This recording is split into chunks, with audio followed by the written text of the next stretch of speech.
Hi, welcome to the first episode of what I hope will be an ongoing series, the Occult Book Review.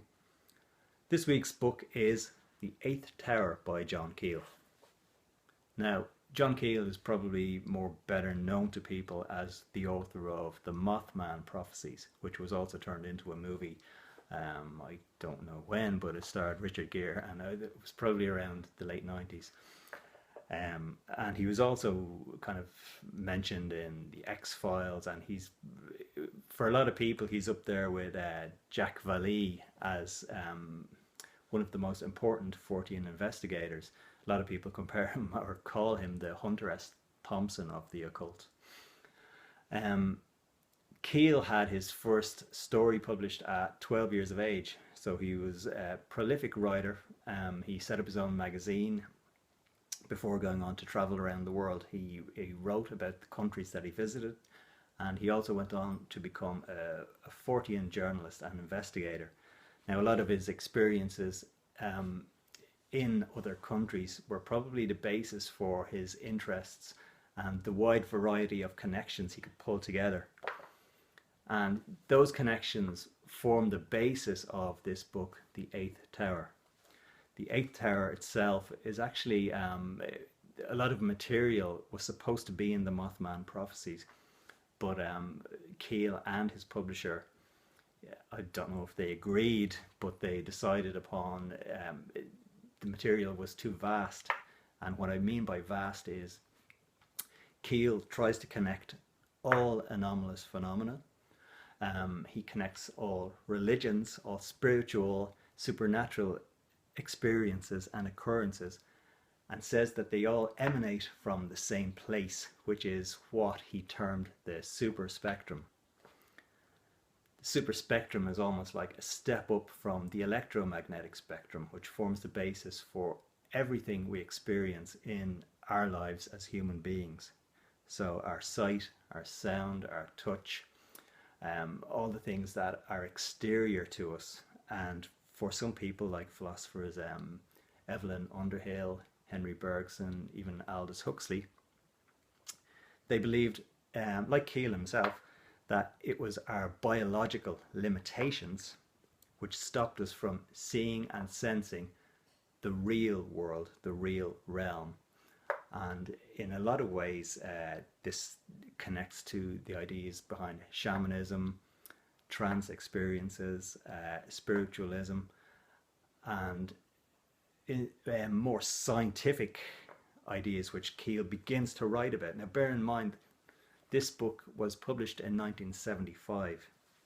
So Keel himself was probably only on the cusp of ideas like quantum physics being tied to Eastern mysticism.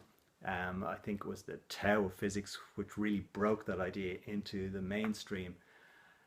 But Keel himself does a great job in actually using his own experiences to formulate a theory of, I suppose, one overall source for everything.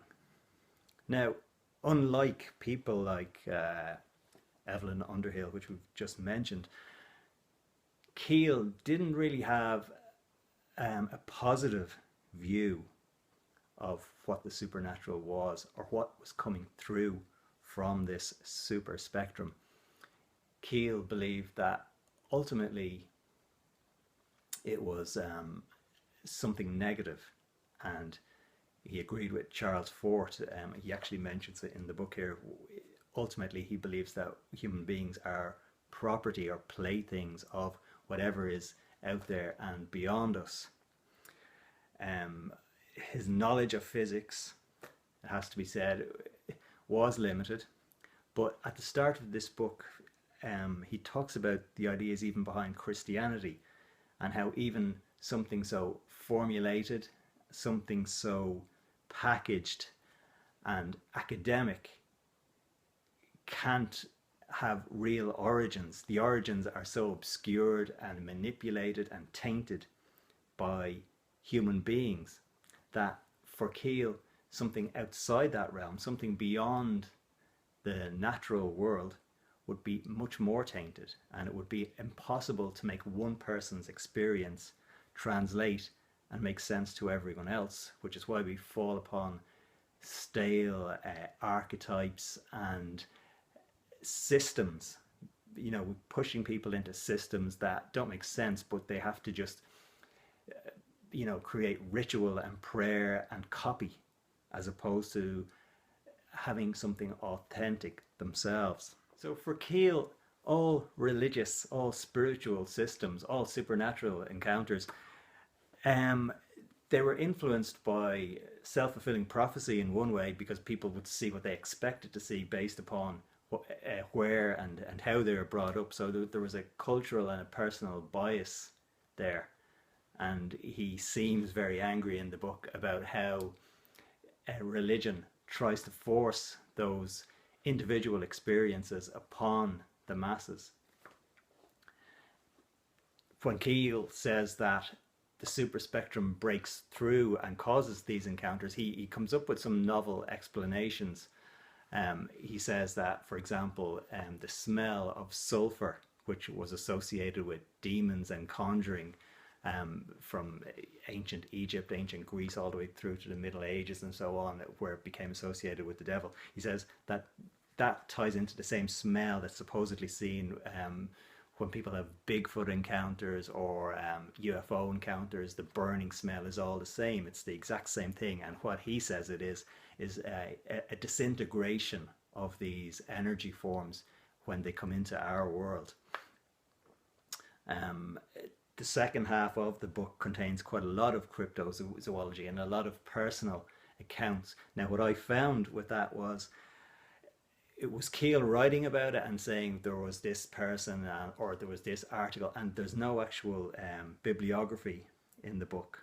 So it's very hard to believe the stories first and foremost. But if you wanted to go and check them out yourself, there seems to be no way to do that. Now, there's quite a bit of repetition in Keel's work, especially from this book onwards, actually. So he does talk about the same stories, but it would be nice to have a way of tracking down what he's talking about, so you can check it yourself. In the end, Keel comes across as quite a desperate man. Now, this is 1975, so he did go on to think different ways later on, but by the end of this particular book, he seems so baffled and so bewildered and disappointed by the lack of his own ability to track down and tackle the supernatural. It's so elusive for him. It's like whack-a-mole. Wherever he goes there, then something else appears somewhere else, and the traits of what the supernatural is keeps changing as well. It's almost as if every time he asks a question, the answer itself manifests differently. And by the end of the book, Keel is just telling people, look, at this, the occult, the supernatural, it's going to drive you mad. Stay away from it. You're better off. But then again, at the same time, he's also railing against the idea of people being brainless and doing what other people say. So the system is kind of rigged for Keel. So in the end, he's despondent, but the book itself is a great overview of one man's attempts to break into the occult. And why it stands out and why I wanted to mention it is because of Keel's attempts to try to find scientific explanations. Now,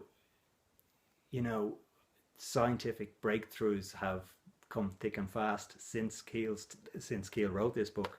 So it would be interesting, if he was still alive today, to see if he still agreed with what he had written back in 1975.